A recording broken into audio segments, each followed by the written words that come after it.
வெள்ளம் வந்து அவன் செத்து போய் வீட்டில் இருக்கிற எல்லா பொருளையும் பறி கொடுத்துட்டு ரோட்ல நிக்கிறான். சாரி, எனக்கு தெரியாது. பொருளையும் பறி கொடுத்துட்டு ரோட்ல நிக்கிறான். அவனுக்கு ஒரு 6000 ரூபாய் கொடுத்தது இப்படி அசிங்கம் பண்ணி பேசுற நீ. Will you just hold on? I'll finish that and come back to you. ஏய் முத்துன மூஞ்சி, என்ன பயங்கர ஆவாசா இது? தமிழ்நாட்டு மக்களை சந்திப்பியா? நீ நிதி மந்திரியா இருக்கிற வரைக்கும் தான் உனக்கு போலீஸ் பாதுகாப்பு வளையலாம். அந்த பதவி போச்சு நீ நடுத்தரில் தான் நிக்கணும். என்ன மிரட்டுற? ஏய், அதனால தமிழ்நாட்டு மக்களை யார் கொச்சைப்படுத்தினாலும் சரி, அதுக்கு தகுந்த பாடத்தை அவங்க சொல்லுவாங்க. அதுக்கு இந்த தேர்தலும் வருது. தைரியம் இருந்தால், தெம்பு இருந்தால், நிர்மலா சீதாராமன் தமிழ்நாட்டில் ஏதாவது ஒரு தொகுதியில் நின்று டெபாசிட் வாங்கி காட்டட்டும், அப்புறம் அவங்க பேசட்டும். அவ்வளவுதான். அது இந்த ஜென்மத்திலேயே நடக்காத. நிர்மலா சீதாராமன் தமிழ்நாட்டில் ஏதாவது ஒரு தொகுதியில் நின்று. என்னடா மூஞ்சி இது? இதெல்லாம் வியாபாரம் ஆகாது. நான் வியாபாரம் ஆக மாட்டேன் உனக்கு.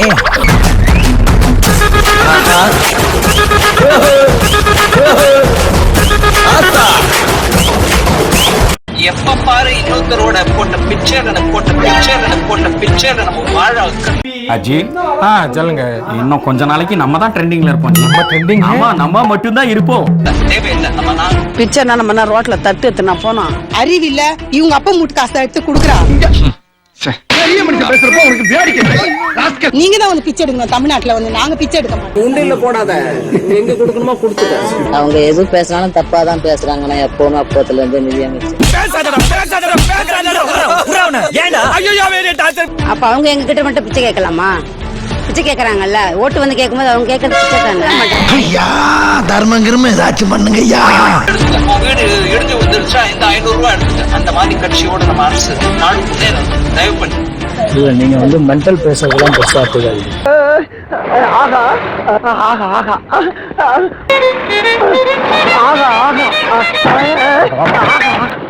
போட வேண்டியல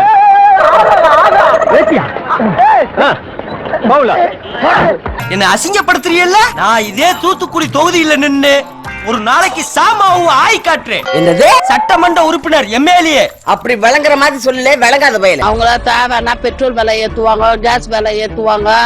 அதெல்லாம் எப்படி சும்மா இதை செய்யறேன் அதை செய்யறேன்னு சொல்லிட்டு இதெல்லாம் பண்றாங்க. இப்ப பாரு, நம்ம ஊர்கா மாமி இருக்குல்ல, டெல்லியில நிதி மந்திரியா மாமி வந்து சொல்லிட்டு போகுது, யாரும் பணத்தை ஒண்டியலில் போடாதே, அவாவா தட்டுல போடுங்க. இது மக ஆஹா, ஆகாய மார்க்கமாவும் வர்றா. வந்தான்னா இவன் பேச்சு ஜெயிக்க முடியாது. தட்டுல போட்டா அவா கொண்டு போய் பொண்டாட்டி தட்டுல போடுவாரு, உண்டில போட்டா ஆண்டவனுக்கு சிலை செஞ்சு வச்சிருவோம். எவ்வளவு முட்டாள்தனமான மந்திரி. அவங்களுக்கு அதான் எரியுது. இன்னும் உள்ள இருந்து பொங்க வருது. அது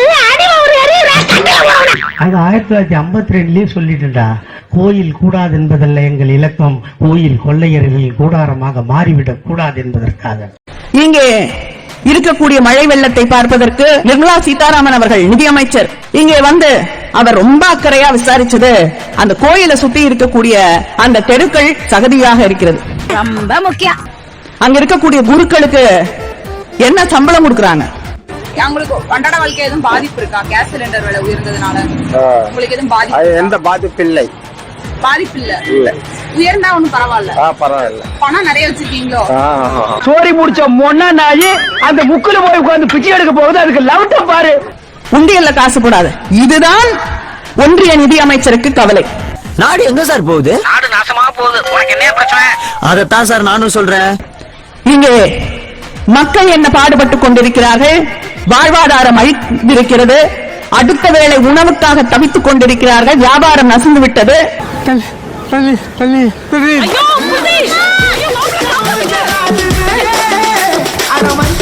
இருப்பா தம்பி, நீ உண்டில போடாத, எங்க கொடுக்கணுமோ கொடுத்துக்க.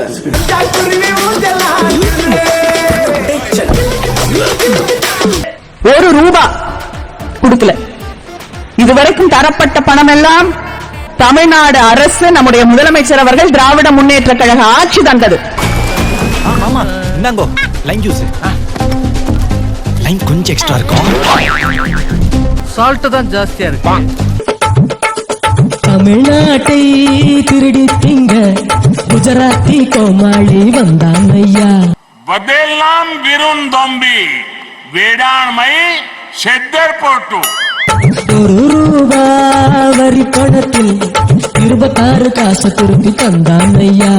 செத்தர் போட்டு கொடுக்கிறது ஜிஎஸ்டி 5 லட்சம் கோடி திருப்பி தர்றார் மோடி வரும் 1.5 லட்சம் தாண்டி சுடுவாரு வடைய நல்லா வாயில தான் மோடி ராமர் கோவில் செந்தல் கூட நம்ம காசு தாண்டி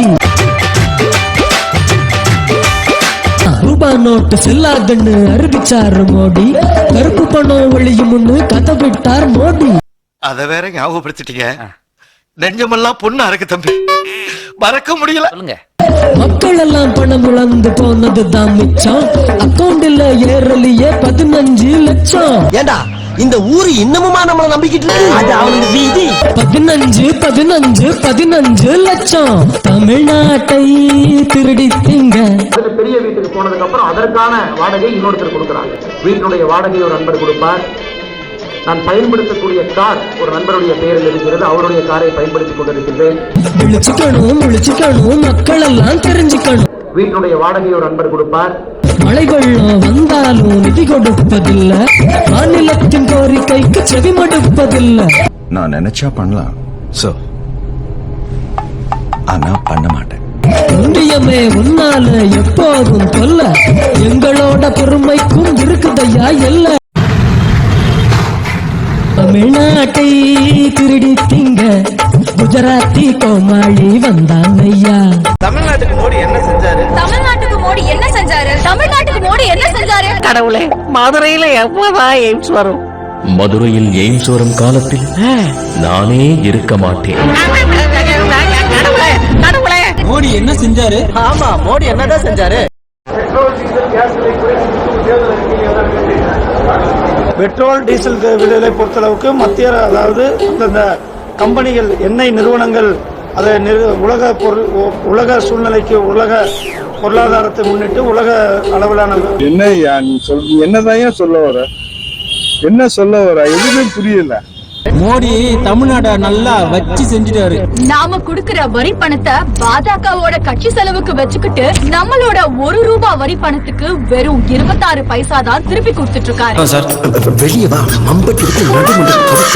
இந்திய திணிச்சு தமிழ் மொழிய அழிக்க பாக்குறாரு. புதிய கல்விக் கொள்கையை கொண்டு வந்து குலக்கல்விய புகுத்த பாக்குறாரு.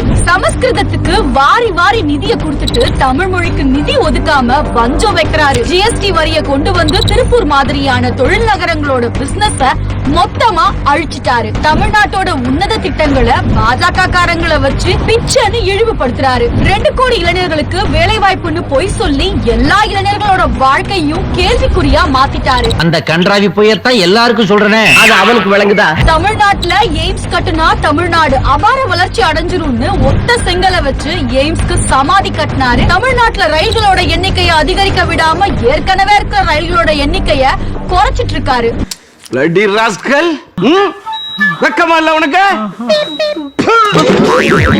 நீட் தேர்வை கொண்டு வந்து நம்ம மாணவர்களோட மருத்துவ கனவை சதைச்சு தற்கொலை பண்ணிக்க வச்சாரு. ஜல்லிக்கட்டுக்கு தடப்போட பீட்டாவை ஏவி விட்டு தமிழ் கலாச்சாரத்தை அழிக்க பார்த்தாரு.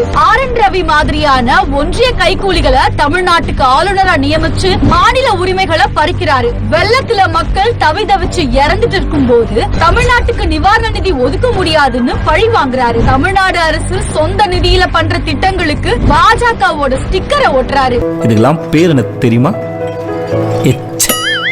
இது மட்டும் இல்ல, சென்னை மெட்ரோ 2ஆம் கட்டத்துக்கு நிதி ஒதுக்காதது, இன்னும் பல துரோகங்களை மோடி தமிழ்நாட்டுக்கு பண்ணிருக்காரு, பண்ணிக்கிட்டே இருக்காரு, பண்ணுவாரு. தமிழ்நாட்டுக்கு மோடி என்ன பண்ணாருன்னு கேட்டா இந்த வீடியோவை காட்டுங்க. தமிழ்நாடு மக்களை பத்தி கொஞ்சமும் யோசிக்காத கருணையே இல்லாத பாஜகவை நாட்டை விட்டே விரட்டுவோம்.